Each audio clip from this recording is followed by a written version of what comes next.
And we can ride the boogie, share that beat of love. I wanna rock with you.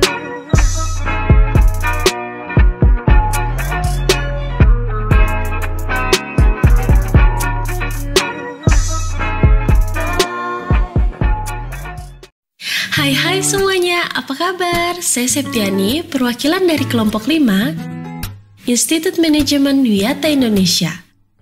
Dengan dosen pengampu Bapak Umban Adijaya, SPD MM. Berikut anggota kelompok 5. Sebelum dimulai, jangan lupa untuk like, share, dan subscribe ya. Performance appraisal atau penilaian kinerja. Dengan kata lain, penilaian kinerja mencakup perbandingan skala kinerja individu yang berbeda, juga memikul tanggung jawab pekerjaan yang serupa dan terkait dengan penentuan nilai skala untuk pencapaian tujuan organisasi. Lalu di sini ada definisi.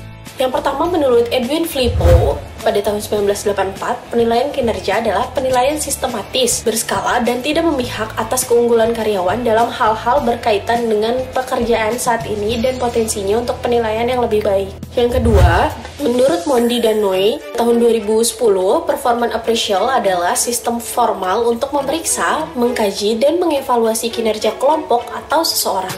Yang ketiga, menurut Vidal Friends tahun 2006, penilaian kinerja sebagai penilaian kinerja dan ulasan dalam penilaian formal dan sistematis tentang seberapa baik karyawan melakukan pekerjaan mereka dalam hubungannya untuk menetapkan standar dan juga komunikasi penilaian itu kepada karyawannya. Lalu yang keempat, menurut Dale Yoder, 1975, penilaian kinerja ini mencakup semua prosedur formal yang digunakan untuk mengevaluasi kepribadian serta kontribusi potensi anggota kelompok. Penilaian kinerja adalah evaluasi sistematis individu sehubung dengan kinerjanya di pekerjaan dan potensi untuk pengembangan. Penilaian kinerja ini dikaitkan dengan menentukan perbedaan antara karyawan yang bekerja di organisasi secara umum. Secara umum, evaluasi dilakukan oleh atasan langsung individu dalam organisasi yang kinerjanya ditinjau pada gilirannya oleh atasannya. Lalu di sini ada yang ketiga, yaitu ciri-ciri performance appraisal. Yang pertama adalah proses. Penilaian kinerja bukan permainan satu babak. Ini lebih merupakan proses yang melibatkan beberapa tindakan atau langkah-langkah. Yang kedua yaitu penilaian, atau bisa disebut dengan penilaian sistematika. Penilaian ini adalah penilaian sistematis tentang kekuatan dan kelemahan karyawan dalam konteks pekerjaan yang diberikan. Yang ketiga adalah tujuan utama. Di sini untuk mengetahui seberapa baik sih kinerja seorang karyawan untuk organisasi dan apa yang perlu ditingkatkan dalam dirinya. Lalu yang keempat adalah evaluasi ilmiah. Evaluasi ini adalah evaluasi yang objektif, tidak bias, dan ilmiah melalui tindakan dan prosedur yang sama untuk semua karyawan secara formal. Yang kelima adalah evaluasi berkala. Walaupun penilaian informal cenderung berlangsung secara tidak terjadwal atau secara terus-menerus dengan perusahaan secara seseorang mengevaluasi pekerjaan bawahan mereka. Lalu di sini yang keenam ada proses berkelanjutan. Selain kinerja berskala biasanya merupakan proses yang berkelanjutan, ini berarti bahwa penilaian dijadwalkan secara teratur dan tidak dibuang pada karyawan pada tanggal yang aneh tanpa relevansi. Yang ketujuh adalah umpan balik. Atau umpan balik karyawan ini, sistemnya penilaian kinerja memberikan informasi kepada karyawan tentang seberapa baik sih mereka melakukan pekerjaan mereka, dan umpan balik ini diberikan kepada mereka ketika hal itu relevan. Penilaian kinerja juga disebut peringkat karyawan dan peringkat layanan. Penilaian kinerja dan peringkat prestasi digunakan secara sinonim, tetapi penilaian kinerja yang benar-benar berbicara adalah istilah yang lebih luas daripada peringkat jasa. Dalam penilaian prestasi, fokusnya adalah pada penilaian kaliber dan nilai seseorang karyawan sehingga menetapkannya pada pekerjaan yang tetap. Di sisi lain, penilaian kinerja ini berfokus pada kinerja dan potensi karyawan di masa depan. Tujuannya bukan hanya untuk menentukan penempatan atau promosi, tetapi untuk mengukur nilai pekerja dalam situasi pekerjaan yang berbeda. Selanjutnya ada tujuan performance appraisal, penilaian kinerja yang dalam pembahasan ini memiliki beberapa tujuan. Seperti tujuan utamanya, yang pertama adalah prosedur penilaian. Ini memberikan ukuran umum dan penilaian kinerjanya unfaired, sehingga semua karyawan dievaluasi dengan cara yang sama. Yang kedua adalah pengambilan keputusan. Penilaian kinerja karyawan sangat berguna dalam proses pengambilan keputusan ini, pengambilan keputusan organisasi. Yang ketiga adalah catatan kinerja kerja. Penilaian kinerja memberikan kita informasi lengkap dalam bentuk catatan mengenai setiap karyawannya. Yang keempat, pengembangan karyawan. Penilaian kinerja ini membantu karyawan dalam meningkatkan atau menghilangkan cacat mereka dan meningkatkan kinerja mereka. Yang kelima adalah memungkinkan supervisor menjadi lebih waspada dan kompeten. Penilaian kinerja ini memungkinkan penyelenggara lebih waspada dan kompeten dalam meningkatkan kualitas pengawasan dan memberikan catatan lengkap kinerja karyawan. Yang keenam adalah merit rating. Nama lain dari penilaian kerja memberikan pengawas alat yang lebih efektif untuk menilai personil mereka. Yang ketujuh, meningkatkan hubungan karyawan dengan majikan. Penilaian kinerja ini tidak hanya panduan yang bermanfaat juga, tapi juga meningkatkan hubungan majikan karyawan dengan menciptakan suasana yang lebih kondusif dan bersahabat dalam organisasi.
Metode modern dari penilaian kinerja dan peningkatan karir.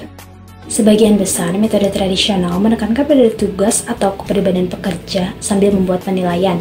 Untuk menghasilkan keseimbangan antara metode modern dan metode tradisional, metode modern sendiri telah dikembangkan, yaitu yang pertama ada Management by Objective atau MBO. Peter F. Drucker yang pertama kali memberikan konsep MBO kepada dunia pada tahun 1954 ketika bukunya The Practice of Management pertama kali diterbitkan. Ia mengatakan bahwa manajemen berdasarkan tujuan dapat digambarkan sebagai suatu proses di mana manajer yang unggul dan bawahan dari suatu organisasi bersama-sama mengidentifikasi tujuan bersama, menentukan bidang tanggung jawab utama masing-masing individu dalam hal hasil yang diharapkan, dan menggunakan langkah-langkah sebagai panduan untuk mengoperasikan unit dan menilai kontribusi masing-masing anggotanya. Karakteristik esensial dari MBO, fitur-fitur penting dari MBO yaitu yang pertama ada filosofi, di mana manajemen dengan tujuan adalah sebuah filosofi atau sistem dan bukan hanya teknik.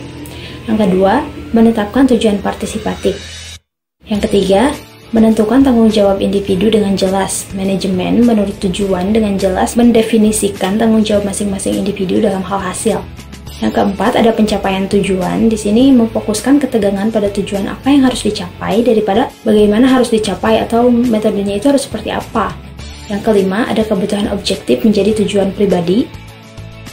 Fitur yang keenam yaitu menetapkan sasaran yardsticks, di mana menetapkan standar atau sasaran tolak ukur sebagai panduan operasi dan juga sebagai dasar evaluasi kinerja. Yang ketujuh yaitu upaya untuk mencampur-adukan dan menyeimbangkan tujuan. Adalah sistem yang sengaja diarahkan menuju pencapaian tujuan organisasi dan pribadi yang efektif dan efisien. Lalu apa sih tujuan dari MBO ini? Tujuan MBO adalah mengubah perilaku dan sikap untuk menyelesaikan pekerjaan. Dengan kata lain, berorientasi pada hasil. MBO juga adalah kinerja yang diperhitungkan. Bertujuan juga untuk sistem manajemen dan filosofi yang menekankan tujuan daripada metode, memberikan tanggung jawab dan akuntabilitas, dan mengakui bahwa pekerja atau karyawan memiliki kebutuhan untuk pencapaian dan pemenuhan diri. MBO juga memiliki proses-proses yang harus dilalui, yaitu yang pertama, pembentukan tujuan. Langkah pertama adalah menetapkan tujuan dari setiap bawahan di beberapa organisasi. Atasan dan bawahan bekerja bersama untuk menetapkan tujuan. Langkah yang kedua yaitu menetapkan standar kinerja. Langkah yang ketiga yaitu perbandingan sasaran aktual dengan sasaran standar. Pada langkah ini, pencapaian sasaran tingkat aktual dibandingkan dengan sasaran standar. Evaluator mengeksplorasi alasan tujuan yang tidak terpenuhi dan untuk tujuan yang terlampaui. Yang keempat yaitu ada menetapkan tujuan baru ataupun strategi baru. Langkah terakhir ini melibatkan menetapkan tujuan baru dan mungkin strategi baru untuk tujuan yang sebelumnya belum ataupun tidak tercapai. Lalu, manfaat dan keuntungan MBO sendiri yaitu yang pertama, fokus seimbang pada tujuan. Yang kedua, hal-hal mengelola yang lebih baik. Yang ketiga, pengorganisasian lebih baik. Yang keempat, MBO mengurangi konflik peran dan ambiguitas. Konflik peran terjadi ketika seseorang dihadapkan dengan tuntutan yang bertentangan dari dua atau lebih pengawas, dan ambiguitas berperan ketika seseorang tidak yakin bagaimana dia akan dievaluasi atau apa yang harus dia capai. Karena MBO ini bertujuan untuk memberikan target yang jelas dan urutan atau prioritasnya, MBO mengurangi kedua situasi ini. Lalu yang kelima, memberikan kriteria penilaian yang lebih objektif. Yang keenam, lebih banyak motivasinya. Yang ketujuh, manajer lengkap dengan diri sendiri, maksudnya itu manajer lebih cenderung untuk melengkapi diri mereka sendiri dibandingkan dengan manajer lain. Yang kedelapan, mengembangkan kepemimpinan pribadi. MBO membantu manajer individu untuk mengembangkan kepemimpinan pribadi, terutama keterampilan mendengarkan, merencanakan, mengendalikan, memotivasi, menasehati, dan mengevaluasi. Yang kesembilan, MBO mengidentifikasi masalah dini. Mengidentifikasi masalah dengan lebih baik dan lebih awal, sesi tinjauan kinerja yang sering memungkinkan ini. Yang ke-10 itu mengidentifikasi kekurangan kinerja. MBO mengidentifikasi kekurangan kinerja dan memungkinkan manajemen dan karyawan untuk menetapkan sasaran peningkatan diri secara individu, dan dengan demikian terbukti efektif dalam pelatihan dan pengembangan orang. MBO juga memiliki keterbatasan. Yang pertama, sikap manajer yang tidak menguntungkan. Beberapa eksekutif memiliki sikap yang memerlukan perhatian rutin dari mereka oleh manajemen dengan sistem tujuan. Yang kedua yaitu sulit untuk menerapkan konsep MBO. Para eksekutif yang telah terlibat sangat sering merasa sulit untuk menerapkan konsep MBO ini pada kebiasaan kerja mereka sendiri. Mereka merasa sulit untuk memikirkan hasil kerjanya daripada pekerjaan itu sendiri. Yang ketiga yaitu pekerjaan kertas berat. MBO melibatkan sejumlah besar surat kabar, buku instruksi, manual pelatihan, kuesioner, tinjauan data kinerja, dan laporan penilaian yang harus disiapkan oleh atasan dan bawahan. Yang keempat ada tug of war. Kadang-kadang ada tug of war di mana bawahan mencoba untuk menetapkan target serendah mungkin dan pengawas yang tertinggi. Yang kelima ada konsumsi waktu. MBO memakan waktu terutama pada tahap awal pengenalan ketika karyawan tidak terbiasa dengan prosesnya. Lalu metode modern yang kedua ada metode pusat penilaian. Nah, pada konsep ini pertama kali diterapkan pada situasi militer oleh Simoniet di Tentara Geran pada tahun 1930-an dan Dewan Seleksi Kantor Perang Angkatan Darat Inggris pada tahun 1960. Tujuan utamanya dari metode ini adalah menguji para kandidat dalam situasi sosial menggunakan sejumlah asesor dan beragam prosedur. Karakteristik terpenting dari pusat penilaian ini sendiri adalah simulasi terkait pekerjaan. Simulasi ini melibatkan karakteristik yang menurut manajer penting untuk keberhasilan pekerjaan. Fitur utama dari metode pusat penilaian yaitu yang pertama ada diskusi kepemimpinan, yang kedua ada evaluator yang berpengalaman. Evaluator diambil dari manajer berpengalaman dengan kemampuan yang telah terbukti di tingkat manajemen yang berbeda. Yang ketiga ada evaluasi individu dan kolektif karyawan. Yang keempat ada persiapan laporan ringkasan. Nah, laporan ringkasan dibuat oleh anggota dan umpan balik secara tatap muka diberikan kepada semua kandidat yang memintanya. Lalu tujuan dari metode ini yaitu untuk menerapkan tujuan afirmatif, lalu membuat penentuan potensi awal, memberikan informasi akurat yang berkaitan dengan perencanaan sumber daya manusia, juga menentukan kebutuhan pelatihan individu karyawan, lalu bertujuan juga untuk memilih mahasiswa baru untuk posisi entry level, lalu bertujuan juga untuk mengukur potensi pengawasan tingkat pertama, penjualan posisi manajemen atas, dan juga untuk tingkat manajemen yang lebih tinggi untuk tujuan pengembangan. Dalam metode ini juga ada prosedur-prosedur yang harus diperhatikan, yaitu yang pertama, kelompok kepemimpinan dibuat setiap anggota mendukung posisi yang telah ditentukan, tetapi kelompok harus mencapai konsensus. Yang kedua, satu gugus tugas digunakan dengan seorang pemimpin yang ditunjuk yang memutuskan suatu tindakan. Yang ketiga, permainan simulasi dan latihan dalam keranjang digunakan untuk menguji kemampuan organisasi dan perencanaan. Laporan rilisan dibuat oleh kandidat yang menguji keterampilan komunikasinya dan langsung ke posisinya yang sekarang. Yang keempat, ada wawancara pribadi dan tes proyektif digunakan untuk menilai motivasi kerja, orientasi karir, dan ketergantungan pada orang lain. Tes kertas dan pensil mengukur kemampuan intelektual mereka. Adapun kekurangan dari metode ini, yang pertama, sindrom ujian. Salah satu kelemahan yang paling jelas adalah penampil sindrom yang melakukan pemeriksaan dalam operasi sehari-hari yang merasa tercekik dalam lingkungan yang disimulasikan. Yang kedua, efek merugikan pada potensi. Kelemahan lain adalah efek negatif potensial pada mereka yang tidak dipilih untuk berpartisipasi dalam latihan. Yang ketiga, reaksi negatif. Karyawan yang menerima laporan buruk dari pusat dapat bereaksi secara negatif. Yang keempat, ada laporan yang buruk memoralisasi karyawan. Karyawan yang berkinerja baik di suatu tingkat dapat meninggalkan organisasi untuk menghapus laporan penilaian buruk dari catatan kerjanya. Dengan demikian, laporan yang buruk dapat menurunkan moral karyawan yang pernah menjadi aset. Yang kelima, masalah-masalah lain termasuk rasa kompetisi yang kuat dan tidak sehat di antara para penilai, sulitnya melakukan tes, dan kemungkinan terlalu menekankan kinerja tes. Selanjutnya di sini ada kelebihan pendekatan 360 derajat, yaitu kelebihan dari teknik ini adalah yang pertama, yaitu organisasi memperoleh manfaat dari kesadaran diri para manajer puncak. Ini mengungkapkan kekuatan dan kelemahan dalam gaya mengelola mereka. Dan yang kedua, yaitu kesenjangan antara penilaian diri dan pandangan rekan kerja berkurang. Yang ketiga, kerja tim berkembang pesat begitu penilaian kelompok sebaya dimasukkan dalam metodologi. Yang keempat, pemberdayaan difasilitasi. Yang kelima, fakta tentang budaya organisasi terungkap. Yang keenam, manajer yang tidak fleksibel dipaksa untuk memulai perubahan dalam gaya mereka. Selanjutnya di sini ada kelemahan utama dari pendekatan ini. Yang pertama yaitu Pendekatan 360 derajat dapat digunakan untuk mempermalukan orang. Dan yang kedua yaitu respon dari kolega cenderung bias. Dan yang ketiga, menghubungkan hadiah dengan temuan bisa terbukti tidak adil. Dan yang keempat, hasilnya tidak bisa merata. Yang kelima yaitu teknik ini mengidentifikasi orang yang paling cocok dan dapat diterima untuk pertimbangan promosi. Pendekatan 360 derajat mendukung kemajuan perusahaan dan menghargai kinerja yang sangat baik dari seorang individu. Yang keenam ada keterbatasan penilaian kinerja. Selanjutnya di sini ada batasan utama penilaian kinerja. Dijelaskan sebagai berikut. Yang pertama yaitu ada konsumsi waktu, yaitu penilaian kinerja adalah hal yang menyita waktu. Ini adalah proses yang sangat panjang, di mana berbagai bentuk harus diisi dan berbagai pengamatan harus dicatat secara hati-hati. Dan yang kedua yaitu kurangnya keandalan.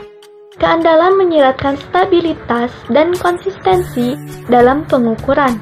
Kurangnya konsistensi dari waktu ke waktu, diantaranya penilaian yang berbeda, dapat mengurangi keandalan penilaian kinerja. Yang ketiga yaitu ketidakmampuan. Penilai mungkin gagal mengevaluasi kinerja secara akurat karena kurangnya pengetahuan dan pengalaman. Wawancara pasca penilaian seringkali ditangani dengan tidak efektif. Yang keempat, tidak ada standar seragam.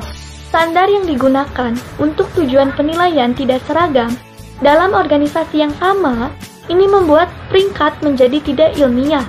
Demikian pula, peringkat dilakukan berdasarkan kesan keseluruhan yang tidak tepat. Yang kelima, tidak ada partisipasi efektif karyawan. Dalam penilaian kinerja, partisipasi efektif karyawan yang bersangkutan sangat penting. Dalam banyak metode penilaian, dia diberikan peran pasif dan dievaluasi, tetapi partisipasinya atau evaluasi dirinya agak tidak ada. Dan yang keenam yaitu perlawanan karyawan terhadap penilaian. Karyawan menentang sistem karena mereka merasa bahwa sistem hanya untuk menunjukkan cacat mereka dan untuk menghukum mereka. 7 yaitu ada dokumen. Beberapa supervisor merasa bahwa penilaian kinerja adalah dokumen. Mereka membuat keluhan seperti itu karena seringkali laporan penilaian kinerja hanya ditemukan di file daripada memberikan penggunaan praktis. Dan yang ke-8 yaitu ketakutan akan hubungan yang merusak. Penilaian kinerja juga dapat mempengaruhi hubungan atasan dan bawahan, karena penilaian menjadikan atasan lebih sebagai hakim daripada pelatih. Bawahan dapat memandang atasan dengan perasaan curiga dan tidak percaya. Dan yang ke-9 yaitu ada stereotyping. Ini berarti membentuk gambaran mental seseorang berdasarkan usia, jenis kelamin, kasta, atau agama. Ini menghasilkan pandangan yang terlalu disederhanakan dan menggabungkan penilaian kinerja pekerjaan. Dan yang ke-10 yaitu ada pendekatan negatif, yaitu penilaian kinerja kehilangan sebagian besar nilainya ketika fokus manajemen adalah hukuman daripada pengembangan karyawan. Kesimpulan, penilaian kinerja adalah program formal yang dilakukan organisasi yang tidak hanya berkaitan dengan kontribusi, tetapi juga bertujuan untuk mengetahui potensi yang ada dari seorang karyawan. Penilaian kinerja adalah proses menilai kinerja atau kemajuan seorang karyawan atau sekelompok karyawan pada pekerjaan yang diberikan, serta potensinya untuk pengembangan di masa depan. Kinerja yang memuaskan merupakan bagian dari sistem secara keseluruhan dan manajemen membutuhkan lebih banyak informasi daripada sekadar peringkat kinerja bawahan. Hal ini dapat dinilai berupa target kerja dengan metode kuantitatif dan penilaian dari atasan, bawahan maupun rekan kerja dengan menggunakan metode kualitatif. Pelaksanaannya sendiri menggunakan suatu metode atau menggabungkan beberapa metode agar dapat dihasilkan penilaian yang tepat. Seperti itu teman-teman. Bagaimana? Apakah kalian sudah paham dari beberapa materi yang tadi sudah disampaikan? Semoga video penjelasan kali ini bermanfaat ya untuk kita semua. Buat yang sudah menonton video ini, boleh dong di like, share, dan subscribe supaya kita lebih termotivasi untuk membahas materi berikutnya. Thanks for watching.